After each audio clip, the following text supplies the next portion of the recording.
This is Get Real and Heal for high-performing women executives and entrepreneurs, where we discuss all things emotional healing and the relationships with yourself, your man, and your money.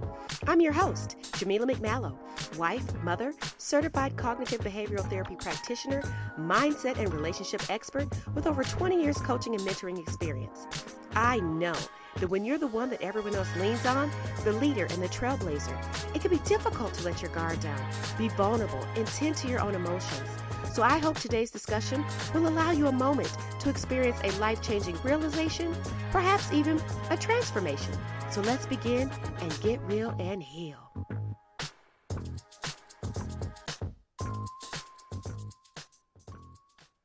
All right. So in today's episode, we are talking about a topic that is going to feel very counterintuitive for my high-performing married ladies, and that is the topic of the power of doing less. This is all a part of the focus of this season, which is the Feminine Ease movement. And so when I say the power of doing less, what's the first thing that your body did? You probably had a visceral response like, less equals mediocre, right? Listen, you are talking to a recovering high performer. And I'll say this, that I'm going to continue to be a high performer when it comes to my marriage, when it comes to motherhood, when it comes to my relationship with God. Under no circumstances do I plan to lower my standards or efforts in those regards. However, when it comes to this pursuit of professional success, this pursuit of building a 6 or 7 figure business, this pursuit of creating all this money and income and stuff like that, and this hustle and grind energy, that I have released. And I'm telling you, as a married woman who is married to a good man, when you release this, when you release that programming, that way of being, you will find that your life becomes so much easier. And when we are married to good men, okay, like you and I, your husband loves you and he supports you. And his ultimate goal is for you to be happy. And he looks at you and he assumes that what you're doing is you're doing what you want to do, building this business, building this career. He also sees that you're stressed. What he won't say to you, or what he won't ask you, or maybe he has, is, why are you doing this? Or you don't have to do this. And he may even try to help, but as high performers do, we have our specific ways of doing things that are at a very high standard, and sometimes others can't live up to that. And so we're not that open or receptive to help, even though they do support us in a lot of different ways. But the fact is, I know that there's some part of you that when you're done at the end of doing a bunch of business meetings, if you're an entrepreneur, or a big event, if you're an entrepreneur, or in your career, you've just gotten through quarter 4 or whatever is the busiest time of year, and you start thinking to yourself, why am I doing this?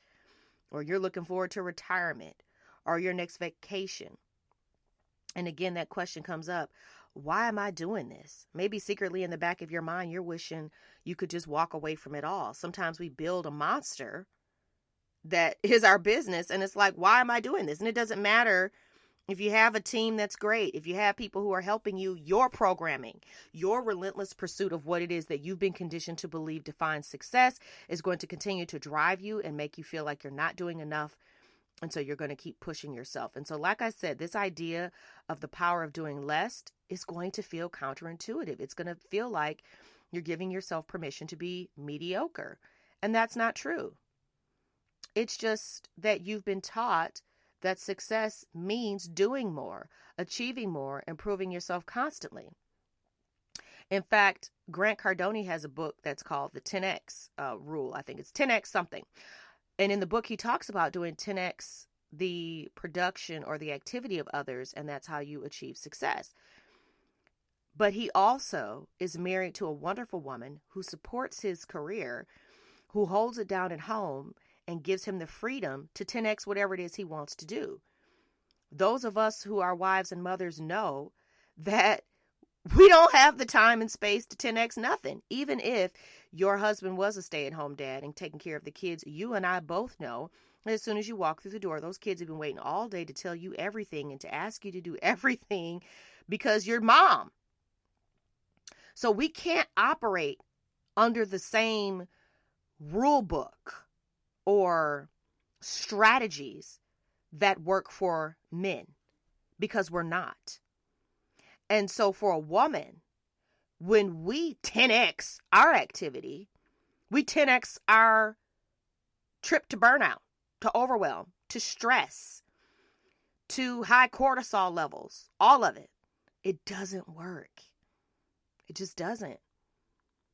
And self-care is not, you can get all the massages you want. You can get your toenails done. You can burn your candles and, go on your little retreats and stuff all you want. But if your day-to-day life, your day in, day out level of activity is exceeding your limitations, and yes, you have limitations. Now, what I do not believe is that you have limitations mentally. Like, you can decide to create whatever reality you want and have it look like whatever you want according to what it is that you decide to believe is true and possible for you, and you're still human. And you can also decide that creating that vision does not require you to do a million things to make it happen. Because as a happily married woman to a good man, you are not alone. You are functioning as a team and a unit. And oftentimes what we're doing is we're focusing on what we're building instead of really working alongside our husbands to build something together, which would make life easier for both of us. Okay? But how can we then embrace this idea of doing less? Well, first of all, it doesn't mean that just because you're doing less, that you are being less, that you are, like I said, being mediocre.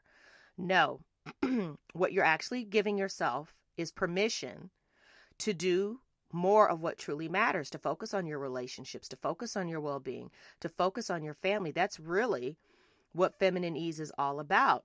And I know for me, I was always in this cycle of overachievement. And especially when I stepped into entrepreneurship, it was an internal pressure that was putting on myself to succeed. It was not anything outside of me, not even my circumstances, as far as, what may have been necessary financially. None of that justified the level of pressure I was putting on myself. And it wasn't until I realized that it was just what I believed I had to do, because of what I was programmed to believe I had to do, that was actually driving me to go beyond what I needed to do. And when I realized that and I released it and I let it go and decided that I was going to be doing less, I was going to only focus on what truly mattered, it actually gave me the space to show up more fully in the areas that mattered to me. My relationship with my husband, my marriage, and my children, and my own peace. Now, again, I want you to understand that you don't have to do all the things, okay? You don't have to wear all the hats. You don't have to manage everybody's life in order to be valuable. The power of doing less for you lies in creating space for what actually lights you up, for what brings you joy, for what brings you fulfillment, for what at the end of the day is going to really matter to you. So, here's your action step for this episode. I want you to pick one area of your life where you can start doing less. Maybe it's at work. Maybe you can delegate more. Maybe it's in your business. Maybe you don't need to be doing all the things that you're doing. Maybe it's with your household responsibilities. I mean, come on, hire that cleaning service, get the personal chef if that's what you want. Or maybe it's saying no to one more thing that doesn't align with what you really want.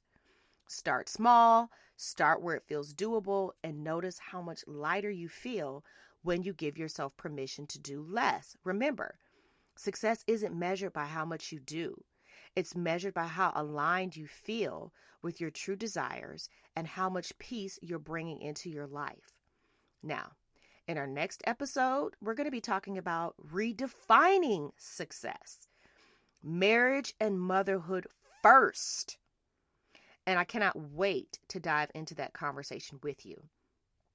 Now, if you want to stay in the know on all of the things that I have coming as a part of the Feminine Ease movement, click the link in the description for this episode to join the waiting list. Until next time, I want you to remember that you are worthy and deserving of everything that you desire simply because you live, breathe, and exist. And doing less is actually an act of love for you and for your family. Visit CoachJamila.com, where you'll find the links to connect with me on social media and more information on my private coaching for high-performing women.